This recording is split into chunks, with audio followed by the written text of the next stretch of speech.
আমি যেন পরিত্রাণ পাই। আত্মরক্ষার জন্য খাটের নিচে চলে গেছে।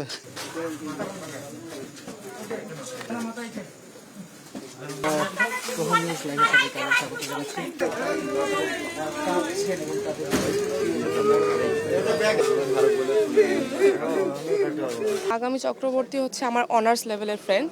অনার্স ফার্স্ট ইয়ার থেকেই ওর সাথে আমার পরিচয়।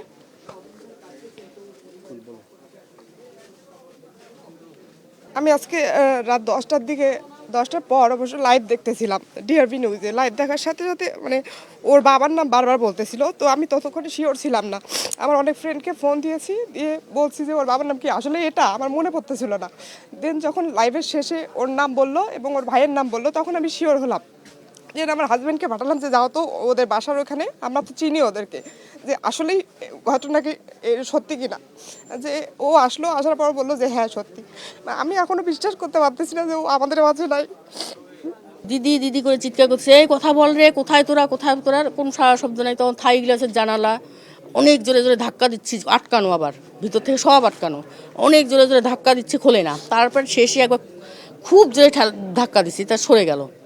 সরে যাওয়ার পর টর্চ ফোকাস করে দেখি যে একদম ডয়ার যা যা ছিল সব জিনিসপত্র ছড়ানো ছিটানো, কাপড় চোপড় সব কিছু।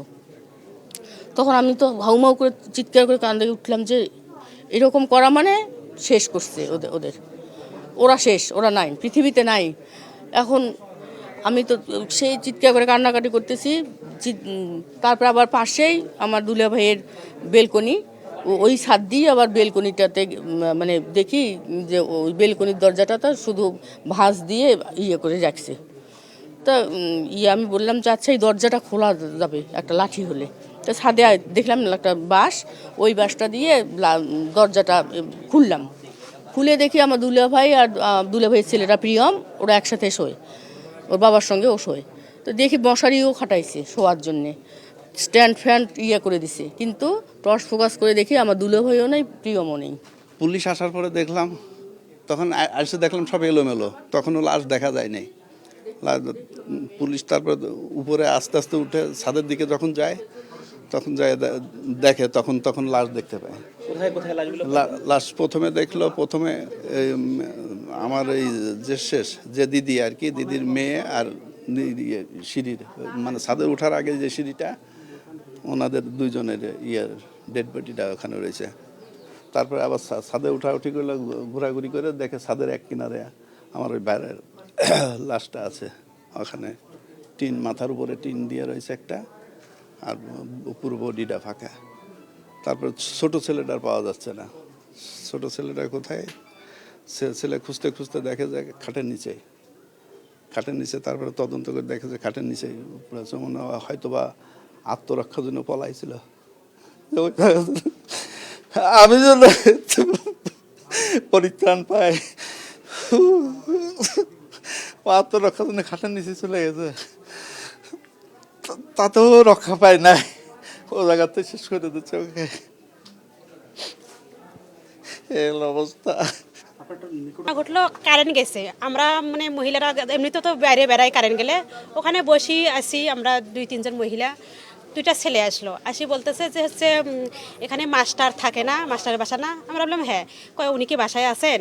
তা আমরা বললাম যে উনি তো বাসায় আছেন কি না আছেন আমরা তো বলতে পারবো না, কলিং বেল চাপেন যদি পান। এখন তো কলিং বেল চাপলো, অবশ্য শব্দ হয়নি। তা আমরা বললাম কারেন্ট হয়তো নাই, ওই জন্য হলো শব্দ হচ্ছে না। তারপরে ছেলে দুটো আবার ঘুরে গেল, যাওয়ার পরে আবার হলো হচ্ছে আসলো, যখন কারেন্ট আসলো তখন তো আমরা আসতে যাচ্ছি। তা আবার বলতেছে যে হচ্ছে কারেন্ট তো আছে, হ্যাঁ আবার চাপেন। আবার হলো চাপলো, কলিং বেল কোনো বাজেনি। তারপরে ছেলেগুলো আর কথা বলে নাই, চলে গেল। তারপরে চলে যাওয়ার পরে তো আমরা সবাই বাড়ি বাড়ি ঢুকছি। এখন এখানে যে ওনার হচ্ছে ওই মাস্টারের হলো স্ত্রী হলো বোন আসছে, আসি চিল্লাচিল্লি করে ডাকতেছে, মেয়েটার নাম প্রাপ্তি, প্রাপ্তি করে ডাকতেছে।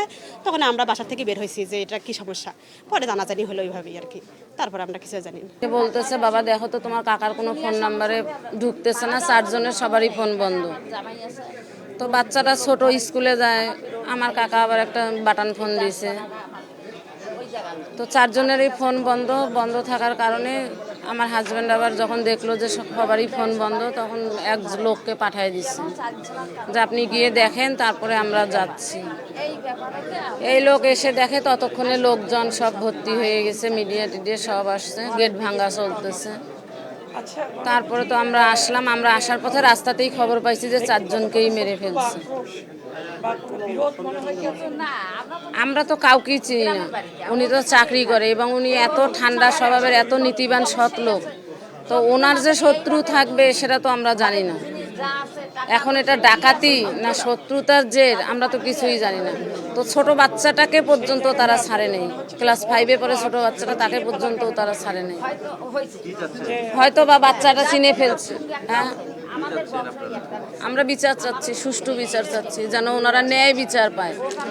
ওনারা যে মারা গেছে, ওনাদের মৃত্যুর ন্যায় বিচার আমরা চাই। আমরা আর কিচ্ছু চাই না সরকারের কাছে, আমরা ন্যায় বিচার চাই। উনি একজন টিচার, একটা প্রাণীকে ওরা রাখে নাই, 4 জনকে মারে।